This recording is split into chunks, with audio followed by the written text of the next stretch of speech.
Saudara, sejumlah lapak pedagang di kawasan Lambaro, Kecamatan Ingin Jaya ditertibkan petugas Satpol PP WH Aceh Besar. Penertiban sempat berlangsung panas karena sejumlah pedagang, khususnya kaum ibu, menolak lapaknya ditertibkan. Kanopi atau atap tambahan di depan toko menjadi fokus penertiban yang dilakukan petugas dalam operasi yang dilakukan di kawasan Lambaro, Kecamatan Ingin Jaya, Kabupaten Aceh Besar. Petugas yang tiba di lokasi langsung menurunkan kanopi di depan sejumlah toko yang umumnya berbahan terpal. Selain kanopi, petugas juga menertibkan keberadaan pedagang yang berjualan di depan toko karena dinilai mengganggu pengguna jalan. Penertiban sempat berlangsung panas karena sejumlah pedagang, khususnya kaum ibu, menolak kanopi miliknya diturunkan karena tanpa pemberitahuan. Menurut Kasatpol PP WH Aceh Besar, penertiban dilakukan karena keberadaan kanopi maupun pedagang yang berjualan tidak pada tempatnya.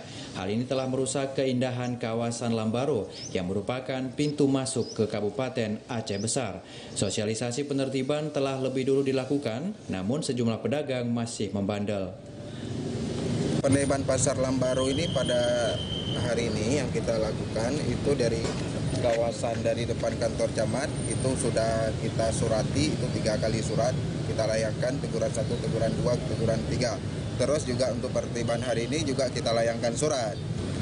Yang untuk kawasan ini kita tidak surati lagi karena ini sudah pernah dibongkar. Nah, sudah pernah dibongkar oleh anggota kita Satpol PP sekitar berapa bulan yang lalu, makanya ketika udah dibongkar dan dibuka terus dipasang kembali. Selain kanopi, petugas juga menertibkan keberadaan rak yang ditempatkan pedagang di area pejalan kaki atau trotoar jalan.